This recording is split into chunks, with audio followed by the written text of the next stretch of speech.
still it is possible to aspire to thrive. And that's a fine statement for us as individuals, but we also could recognize that we are unique people in a common world. And what does it mean to thrive together? We need this better language for those capacities to help us be deeply accountable. And how can we come together, to convene, to, support each other, to learn, to grow, and to, make things, in terms of the policies and what we're doing fundamentally different. Yes, yes, yes, yes, yes.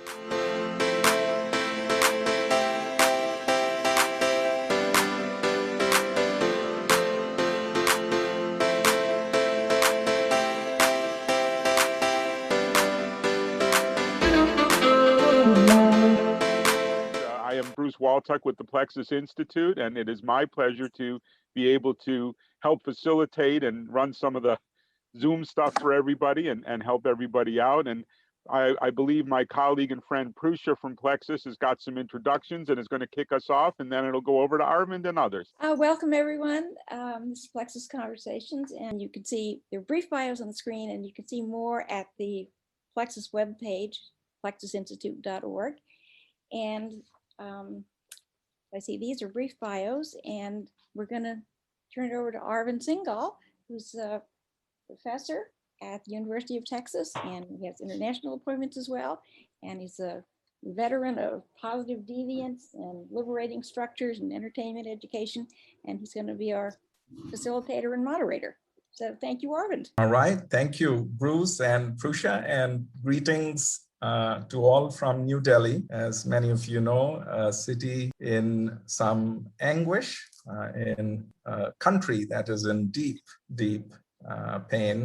Every time the phone rings, it's an obituary or news of somebody in the hospital. So please keep sending all those love and compassionate thoughts our way over the airwaves. And I know there are some of my friends here who have joined from New Delhi. There are some bios that are not on the chat. And, we have colleagues like Larry McAvoy, Jim Cochran, Ella Auchincloss. Ella, did I say that? That was on the first try. To set the frame, the container, the common mindset for this session, I'm gonna rely on three people. You cannot go wrong with Mother Teresa. So first, I'm going to begin with Mother Teresa. She often used to say that none of us can do great things. None of us can do, but all of us, everywhere, at all times, can do small things with great love. And in some ways, that's a mindset that may help trigger some conversations today. I'm also relying on Parker Palmer. I owe him a deep intellectual debt. I read his book, The Courage to Teach, over a decade ago. It changed my life. Also, his book, Let Your Life Speak, is very relevant to our conversation today. And some of his most recent work, especially his book, Healing the Heart of Democracy, is a very compelling argument in which he basically says that the quintessential question for us as humans today is not who we are, but whose we are. And Bobby, I think you may have a screen for the third quote that will help guide this conversation. And perhaps before that, I should say that no one has done more to create the conditions for us to thrive together and to deepen the practice of shared stewardship, something that we talk about, than the folks who will lead our conversation today. Their language, as you will hear, of shared stewardship looks at converting loss into renewal, adversity to strength. And to set the stage for that, here's this beautiful quote by Cynthia, and I let somebody else pronounce her last name, who says, "We are here in this womb, preparing for a new birth, to bring forth something that is alchemized and made real by our willingness to get into the dance. To enter the dance, we must sacrifice the known for the power to see." And perhaps I'm inviting Bobby to the dance floor, we are going to engage in a framed interview. We think Bobby is a celebrity, so we call it a celebrity interview. I've learned this from Keith and Fisher. But I think, Bobby, as I invite you to the dance floor, you want to begin with us watching a video. Yes, I think we'll let this set the frame for a discussion to come here. So let me play this. Just 2.5 minutes. America is a land of innovators and hard workers. Even in the face of enormous odds and challenges, we find ways to lift up the strengths and capacities of our people. That resilience is what has made us strong, and that resilience is once again being tested. We've inherited both just and unjust legacies. Some inflict harm and perpetuate exclusion, others affirm dignity and grow inclusion. These inherited legacies shape the experience of our lives, and whether we are likely to suffer, struggle, or thrive. Today, America is crying out in pain. Toxic forces from a series of compounding crises are destroying lives and tearing our civic fabric. The unfinished ideals of America are now our responsibility. It is our sacred obligation as Americans to work toward a more perfect union and to spring forward, turning this adversity into advantage, to make economic and emotional recovery possible, to share stories of how families and neighbors are supporting one another, to elect empathic leadership on both sides of the aisle, and to make loud and resounding calls for equal justice. This is our defining moment. If we decide right now, together, that we will work from wherever we are to build, create, nurture, and sustain more just systems that advance our collective well-being, the future can come sooner than we think. Join us as we create new legacies predicated on one simple principle: all people and places thriving, no exceptions. Explore thriving.us to learn more about how your community can spring forward.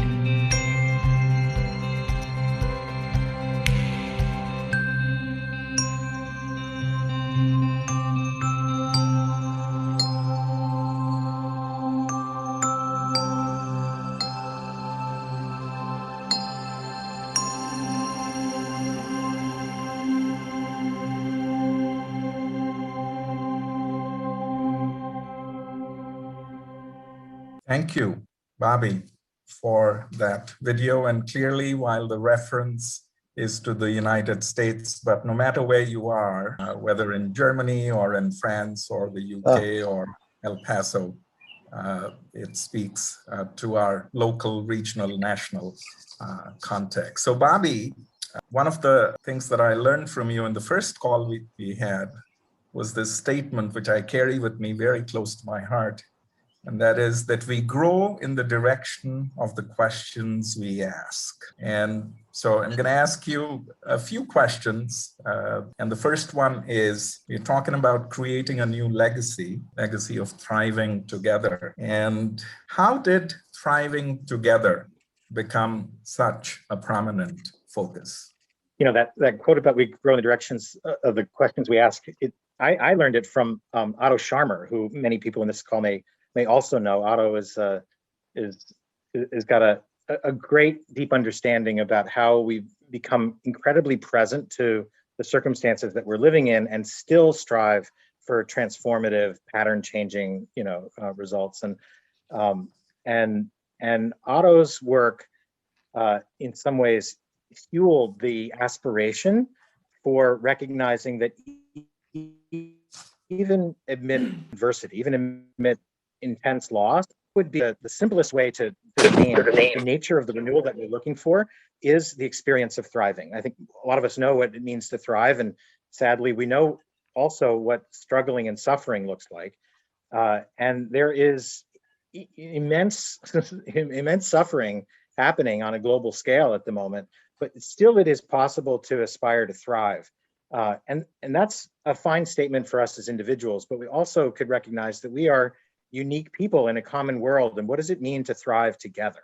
to really recognize our plurality, all people in all places thriving to get springboard work that we had sent as some advanced reading. But for me, that notion of thriving together represents the kind of creative tension that says we live in a world right now with lots of people struggling and suffering. It was never really built for all of us to thrive together, but that is still a direction that we can head. And I'll put up a little quotation from Otto. As systems collapse, people rise. And with systems collapsing on a spectacular scale, that's the source of resilience that I think a lot of us are looking to see that even a few people with a just cause can transform these failing systems for the better. And the guiding North Star expectation of thriving together seems to carry a lot of that aspiration that we've been hearing over and over again in communities across the US and around the world. Bobby, who is the we, the WE, that could achieve such a vast system change? Yeah, it's a really good question. It's hard sometimes to think about who does the work. When we talk about system change, we also need to recognize the hard work that it takes to break from business as usual and to do anything different. You started with the idea that we are not ourselves necessarily. We belong to others, right? We are part of a whose are we. One simple answer is whoever shows up to do this work can be part of that we. There's a set of vital conditions that we have been thinking about that animate this work, and at the center of them is that sense of belonging and civic muscle. That every human being, every living thing needs to feel that they're part of something bigger, right? We are interdependent in ways that are inescapable.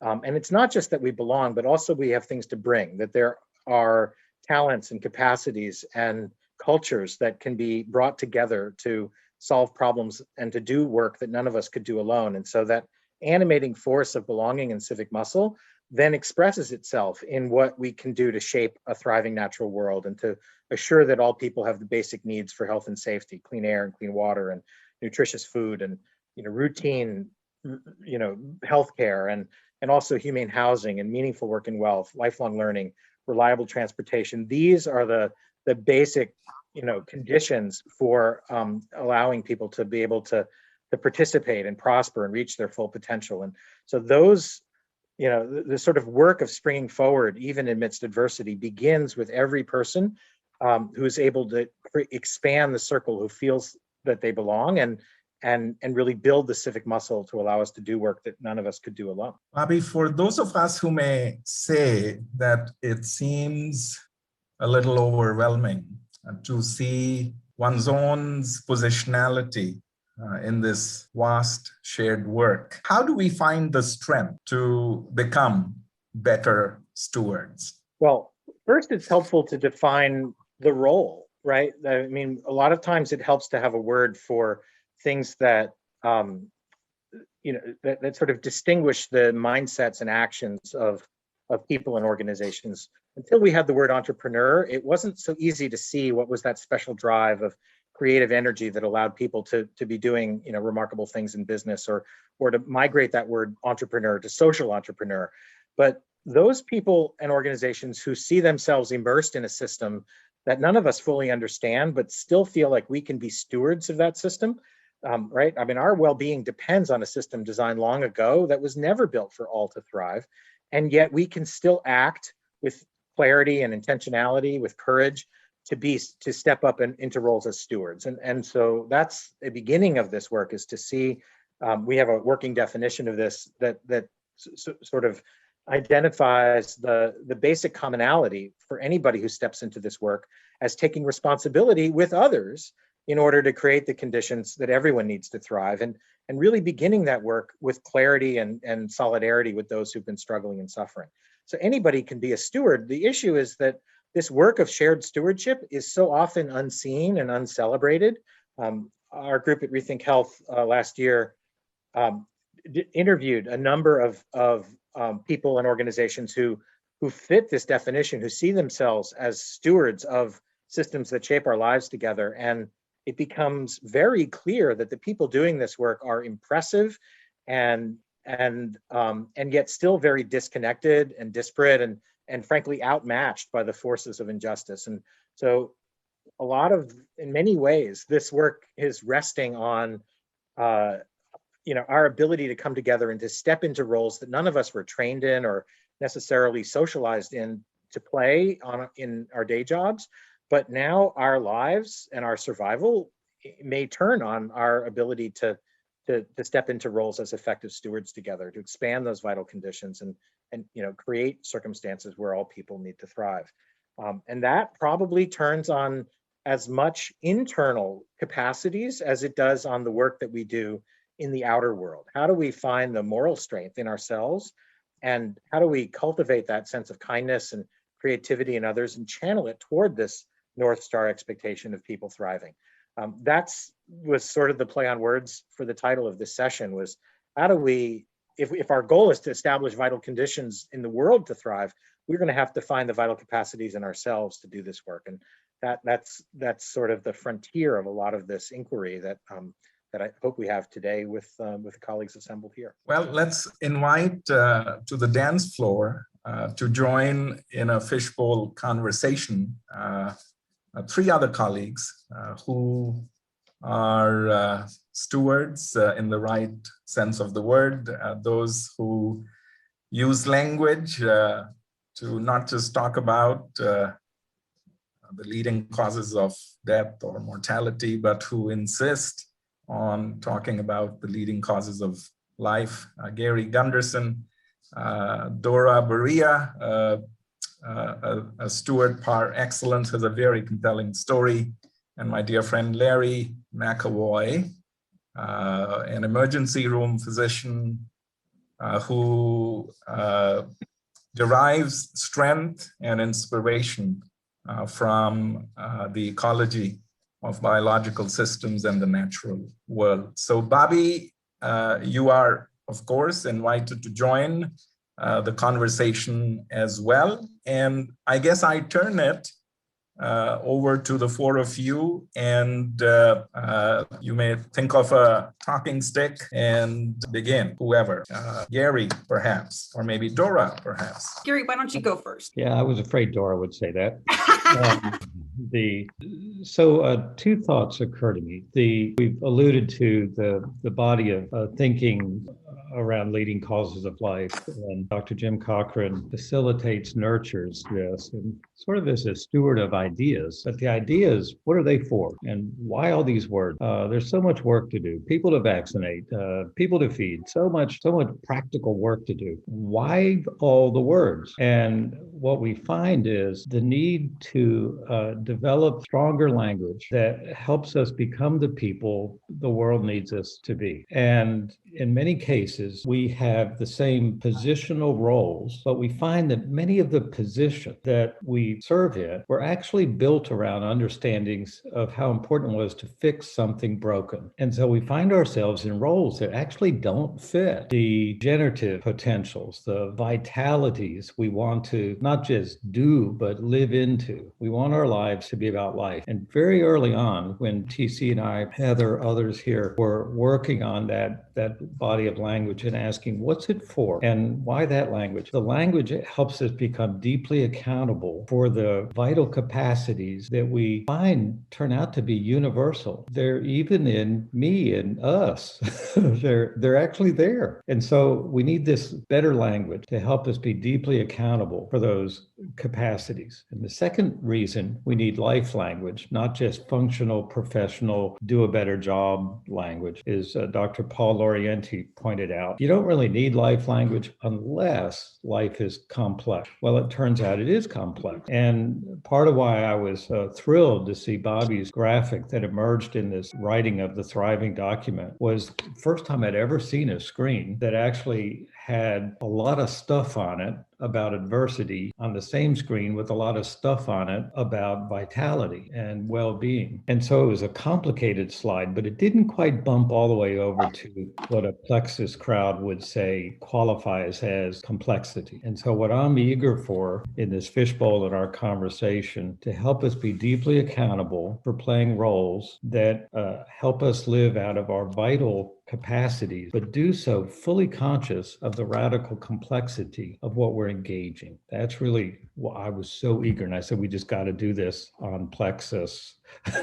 and in the Plexus tribe, they're the masters of complexity. Maybe we can bring this dialogue, and the larger Plexus community can help us actually live into vital complexity. All right, Gary, I'll take the talking stick now. Thank you for setting that up. I'm Dora Barilla, and I want to share a little bit about my personal story because I think it sets the frame for my professional journey, and perhaps a little bit of confusion that came to clarity much later on in my life. I actually received my degree in sport over 30 years ago, received my degree in sports medicine. And it was actually in Malibu, California. And I think about how different my life would be had I had Bobby Milstein as an influencer versus some of the other people that lived in Malibu at the time. It probably would have been very different because when you get your degree in sports medicine, you're a physician, you're a physical therapist, you're an exercise physiologist. And I just really felt that none of that, none of it felt right. And so my first job, I was the director of what we call preventive care and health education, which we refer to population health now, in a large managed service organization. So this is managed care in the early 90s in Southern California. And my job was to really look at what we call frequent utilizers of services. And it was one Friday afternoon that I received a call from a physician, just desperate, saying, we need a certified diabetes educator. I have a stat health education call. I need somebody to come out. And I didn't have any diabetes educators. They were all out in the field. So I said, I'll come out. And I went out. And as I was driving out to the physician's offices, I noticed that the sidewalks were pretty much non-existent. There was fast food everywhere. There was really an environment in an ecosystem that wasn't very healthy. And as I sat down and talked to this 16-year-old who weighed 350 pounds, I had I think it was the food pyramid at that time, and I was going to tell her how, she should exercise and eat right. And as I sat down and I listened to her, noticed signals of physical, sexual, and emotional abuse. And that girl literally changed my life. It was, just really realizing that it needed so much more, that we really needed to look at this in terms of a shared ecosystem. We failed that young girl. Although she has forever been an influencer in her life, I've been on a journey. I was in my early 20s at the time. And in addition, I married a paramedic who worked in the fire service. And so we've been married for 30 years. So we've had this dialogue of urgent services and the 911 calls to emergency department, and then, my view of public health and prevention. And so it really pushed me in this journey of whether it's vital conditions or ecosystems, of getting my degree in public health, which I didn't even really know what that was, a healthy communities movement, really looking at, how can we, with, municipalities, faith-based organizations, really come into a space where we can create healthier environments, working with whole person care, really, looking at the whole picture. I also founded a not-for-profit, really looking at how can we have cross-sectoral partnerships. And, I've been amazed how continuously I've, really felt, just as Gary said, not adequate in what I'm trying to do, that I've been in the healthcare system the majority of my career. And so 10 years ago, maybe a little bit longer, I met Gary. And when we, with creating the tribe of health systems learning group, which we now call stakeholder health. But what I found was, there is a tribe of health systems all across the country that really want to lean into this work. And so stakeholder health is, now a little bit over 10 years old. And it really is this loosely organized collaborative of more than 50 health systems, of people that really want to see the changes that I want to see, that they want to lean into and make healthcare more just, equitable, and effective.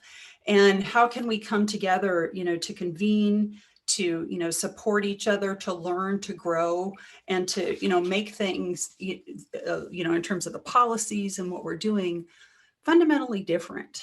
And so I have, about a year ago, Gary had asked, or Gary and Jerry Winslow, who was one of my mentors, asked if I would lead stakeholder health. And, as we really started having conversations again deeply with, the health systems, COVID hit. And, really see this moment of just immense suffering and loss.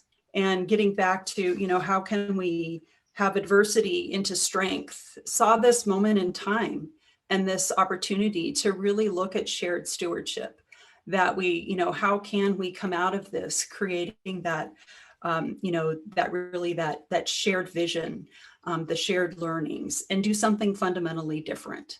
And I'm in my, second half of my career, and in January, I stepped away from the third largest health system in the country, to really lean into how can we do this differently? How can we work with other sectors? How can we really make a difference? So I'm here today to be a part of the fishbowl and to connect with all of you and to learn and thrive together. So I'll hand it over to my colleague, Larry. That was the best thing I was going to say the whole time, and I have no idea what it was. I just want to thank Gary and Dora both, and everyone else on the call. One of the most wonderful things to me about the last 12 months, which is we've all had our stories of difficulty, as well as as Bobby talked about, Otto's comment that when systems collapse, people rise. I think we've seen both of those poles of that statement in the last 12 months. One of the things I found most invigorating, I don't like sitting in front of screens. I'm an emergency physician, and I'm used to roaming, right? Room to room, person to person. I'm used to roaming on land. And so I don't like to sit down, but when I open up these computer screens and see all the faces from so many different places and walks of life, and so many conversations, so many different languages, so many different areas of interest, I'm reminded of what I heard in that video, right? Which is that diversity is an advantage. I have a bias like everyone else does. I love that vital conditions model. As a person who's sort of steeped in biology, I might draw it a little bit differently, but that's a conversation about models somewhere.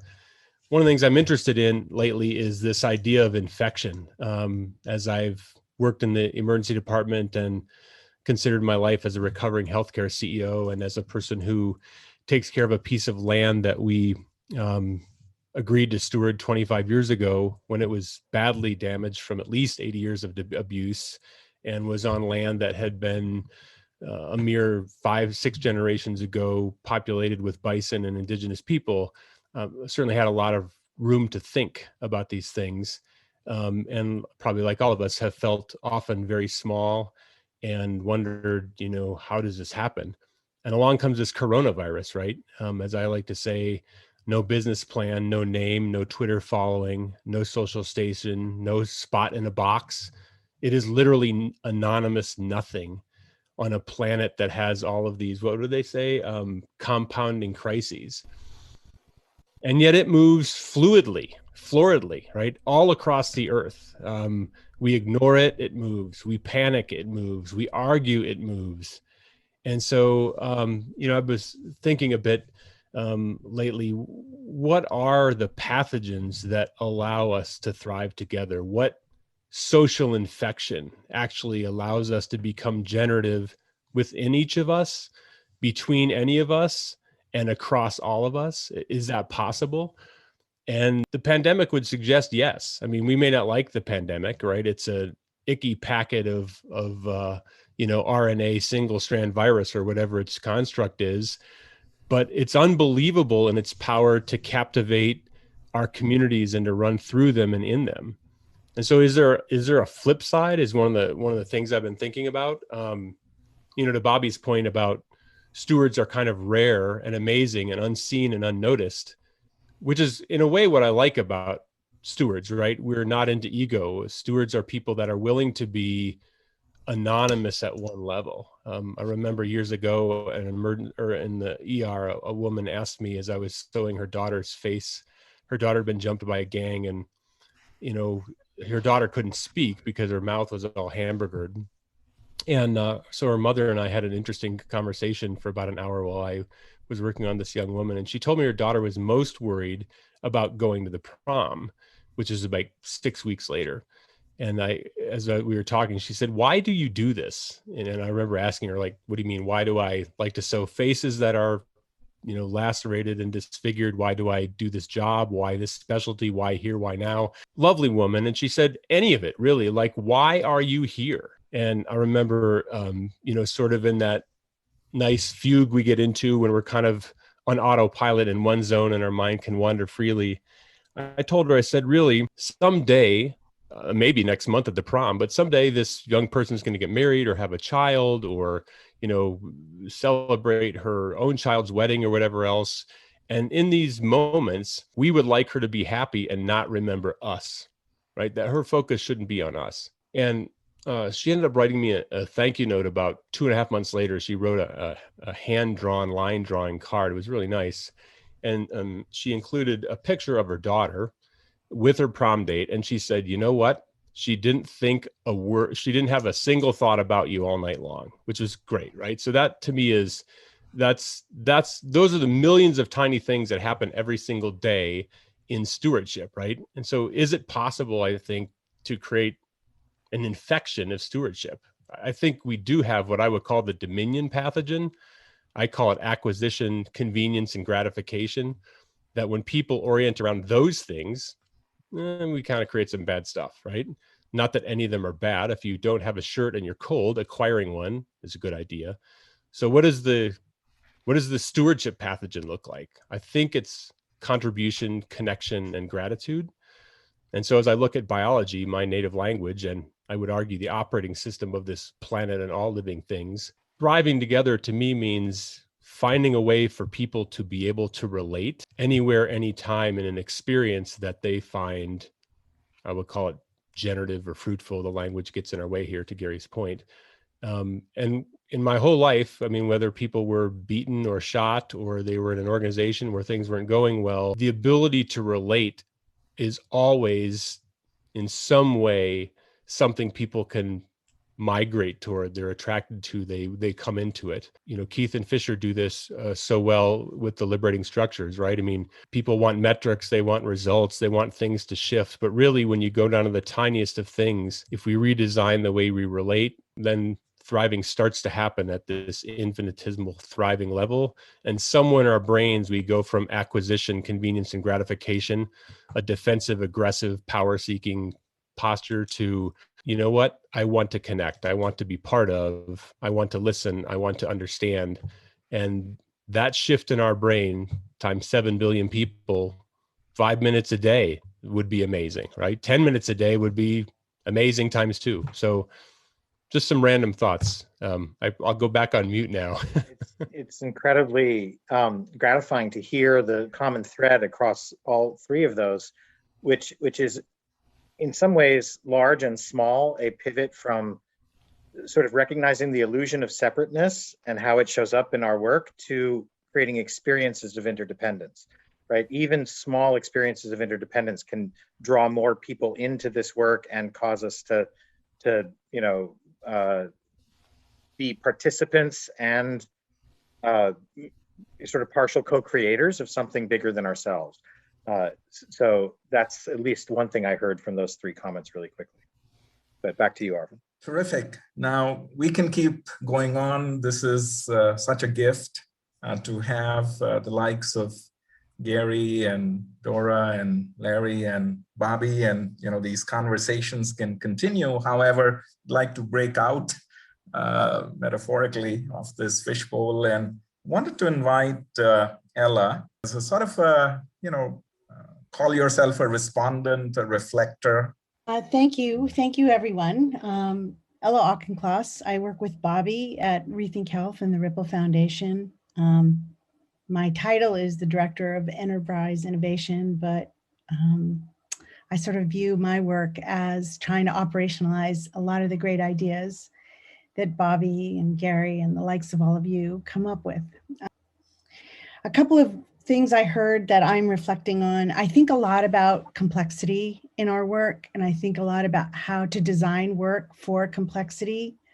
And I think a lot about how organizations are really designed for complicated work.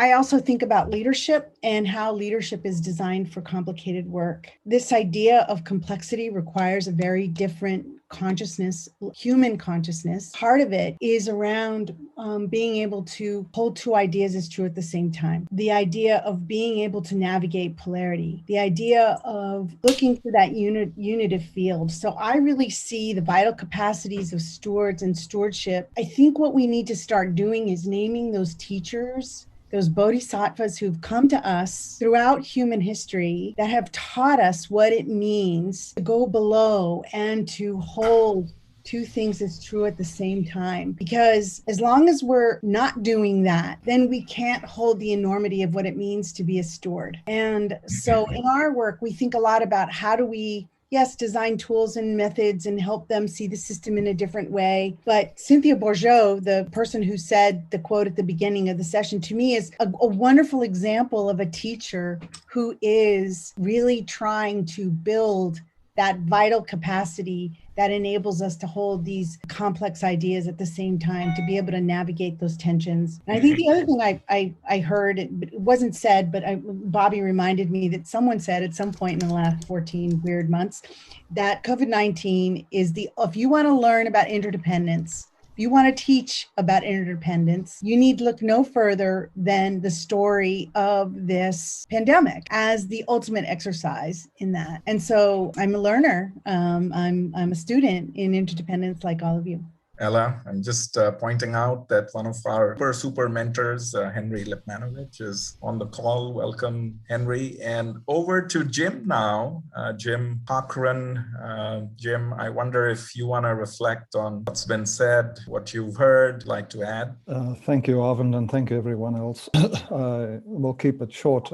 Couple of things. There's a lot of fascinating and rich stuff there that I don't want to simply reiterate. So let me add a couple of things that maybe haven't been emphasized, that have been hinted at. One is a common thread that you've seen, Bobby and Ella, you've just talked about, interdependence, dependence, coming together, connection, and so on. The way in which COVID has helped us understand that. There's a side to that that also enables us to treat our connections as exclusive, can actually be harmful. That, if you like, the critical question that seems to me we are needing to focus on just as strongly is toward what ends.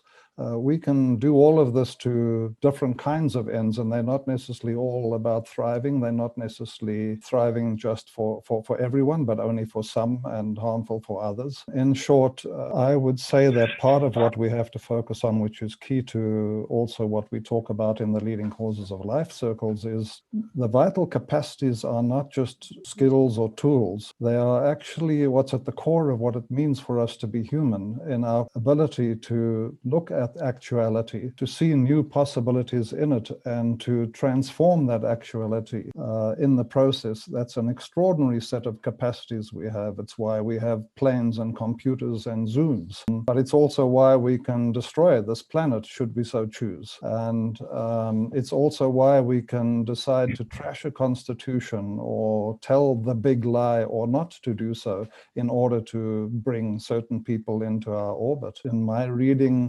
the particular kind of interdependence that's being promoted in the country you're in at the moment, Arvind, by the Prime Minister is a highly destructive form. It's certainly drawing a lot of people, but that doesn't mean it's thriving.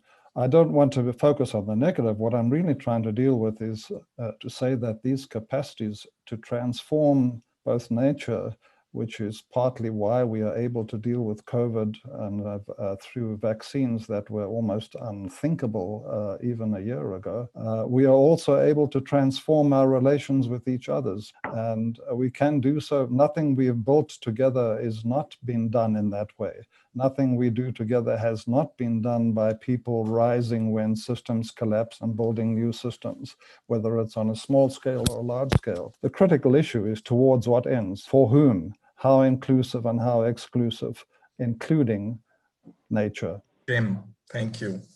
We, of course, want to hear from you as well. And so the next part of our conversation will put you in small little breakout rooms. And Bruce, thank you for your willingness to help us out with that. So for the next 5 minutes or so, you would find yourself in a group of 4, and you can roughly decide how much time you'd have. But we'd love to hear from you. And the invitation to you is the following. What do you wish to be a steward of? What are you most passionate about? My son, for instance, who's in Dallas, is planning a 400-mile march for racial and economic justice and for climate change. And that's going to end at Ted Cruz's house, providing a little, so I know he wants to be a steward of that. So what do you wish to be a steward of? And where do you find the vital capacities to thrive with others? Those are the invitations. Interpret them in whichever way you want. And Bruce, over to you. Breakout rooms, 5 minutes, 4 people each. Don't be bashful, go into the flow. Hold on, folks. We're about to go to the breakouts. Enjoy the conversation together. When I first saw the text and the information about this event, there were so many things about this that resonated with me. I'm not a healthcare professional, but I actually spent 2 years as a senior advisor for process improvement to the head of the federal agency that deals with substance abuse prevention and treatment and behavioral health or mental health services, $3 billion a year in grants. And I learned so much about this, and happened to be at the time that they were crafting the Affordable Care Act. And of course, they asked the one person who's not a health professional to write the agency's position paper on healthcare reform. So I got quite an education with that. And there's so much here about thriving and connecting and the dynamics of networks and where we find people.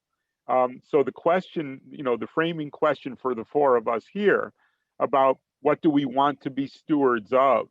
I know for me, my answer is I want to help people get to better outcomes together. And that's kind of the little phrase that I have used for a long time. There are ways that we can invite people and include people and facilitate dialogue, whether it's with liberating structures or strategic doing or any of these methodologies. And so to me, it's about finding those people through open invitation, inclusive and welcoming, not exclusive and judgmental. To me, those are critical factors. Well said. Great. Thank you, Bruce. Pleasure. Of course. To welcome everyone back to the main gathering. And we hope that you had really rich and vibrant and productive and generative dialogue. Turn it back over to Arvind to ask us about doing the so-called chat waterfall of what you all were thinking about. The invitation to you, if you wish to accept, is to go to chat and, with your fingertips, perhaps type out a sentence which you think just absolutely needs to be shared with the group based on the conversation that you might have had. And we ask you to hold off on hitting return. You can hit return when we say hit return, maybe after a minute. I'll ding my Tingsha bells if I find them. And then we can see a waterfall. We'll save the transcript and send it to you. So the invitation is yours. Oh, he's got the bells of destiny right there. The nature of the bells is to ring. I love that. Beautiful. All right. Oh, drowning. Thank you. Well, and you may look at the chat waterfall. I wish we could read each one of them collectively, but perhaps we wouldn't do that. So, Bobby, how about we sort of close this, bring it together, and there's a beautiful statement that you made, which I think I'm going to use to invite you to close the session. And that is, how do we provide hospice to a dying culture and become midwives to a rising future? Yeah, we like all good generative experiences, we didn't really know what would come up from this session, but it did seem likely that we would want to look at both the micro experiences in moments and the ways that we interact, and we've heard a lot about that in our own lives, as well as the grand stage of what's happening. Your question about, there is a pattern of working together now that isn't working well at all, having really dire consequences for ourselves and the planet, and yet there is still this hope, and so we thought about ending with sort of a story about three horizons, that there is, you look at what's popular now, the current norms and the mindsets and practices that uphold business as usual. That's dominated by a pattern of fragmentation, the illusion of separateness, the sort of comfort, if you will, with social division and the idea that everybody does their part and somehow it's going to work out well, but it never does, because everybody's externalizing the things that most matter to us. So that pattern of fragmentation is popular at the moment, but we could say it's misfit for purpose. It would have to decline for something new to rise. And so, the hospice to the dying culture is something about our tendencies toward fragmentation. The opposite extreme is this deep appreciation for interdependence, and all the way to what Jim was saying of, not just that we're interdependent and we could use that interdependence for good or ill, but interdependence like our lives are dependent on each other's. If we hurt another, we hurt ourselves. If we hurt our planet, we hurt ourselves. That level of interdependence probably leads the way to a viable future, but it's so outside the norm at the moment. It's not that it's not there, it's just deeply uncommon and marginalized. And we've heard this from centuries of indigenous communities that think we know how to live together in a finite world, but that's been displaced and disrespected and alienated. In between the two is, could be the path to bridge, take our individuality and forge it together through shared stewardship. If we could build that kind of strength, then maybe we could be a path toward the kind of interdependent future that we're looking for. And so this thought that we don't have to, dismiss everything about the world as it is to start anew, but we can remake it moment by moment, place by place, organization by organization, through the process of shared stewardship. And our organization has been thinking a lot about what does it take to strengthen shared stewardship. We listen really carefully to those that say they want to do it and are in the throes of trying to build the mindsets and skills. And the closest that we've come to, and the Plexus audience there is no better audience on the planet to see a crazy formula like this, but I hope you'll take it in the spirit with which we're offering it, which is, a little heuristic to think about the main elements of stewardship. Each of us as individuals and as organizations have this capacity. The question is, how deep is that practice? Are we really living up to the deep love that Mother Teresa was talking about, that Arvind called us into today's session with? That deep practice goes really, really deep, and most of us are only scratching the surface. And then it gets exponentially more powerful when animated by our strong relationships. Even one relationship can really expand into many more possibilities. And so deep practice powered by strong relationships, and then multiplied by our ability to fit into the conditions that we find ourselves. There's no such thing as enabling or opposing conditions. It's a question of how do we show up as stewards in those conditions and meet the complexity that we find. Sure, there's climate catastrophe and overt racism and the remnants of economic sort of shareholder capitalism. But all of those are for stewards to transform and meet in one way or another. And so those are the conditions that lead to the prospects of thriving together. This is a formula we're holding lightly, but it seems to work across scales. And it seems to be a kind of thing that each of us, can first and foremost look to ourselves and say, how am I acting like a steward? And then calling other people into this work as well. So we leave us all with this as a thought that we're beginning to question, can this be the way to build a skill that really all of us possess, but none of us can practice alone. Beautiful. Bobby, it's music to listen to you. Highly inspirational and generative. We began with Mother Teresa. Why not end with His Holiness, the Dalai Lama? I was once in an audience with him when somebody asked him, how do we treat the other? It's a profound question. And he laughed, and his response was, what other? Mm. So Beautiful. thank you all. Mm. Thank you all for That was good. joining on this call Oh, from man, near and so far. good, And so good. oh, Oh. Nicole, look at that heart sign you've got. Oh, yes, yes, yes, yes, yes. Love it. But I just want to thank our dear participants. Thank you, Bobby, for leading us, Gary, Dora, and Larry for deepening our conversation, Ella and Jim for your deep reflections, and to each one of you, doing your small little thing with great love. Thank you, Arvind. Thanks, everyone. Thanks, Thank you. everyone. Thank you. Thank you. Bobby, great job. Great. Thank you all. Yeah. Thank you. Everybody. Thank you, Yeah. Prusha, for putting this together. Bye-bye. Thank you, Prusha. Thank you, everyone. Arvind, everyone, all of our guests and speakers, thank you all for doing this.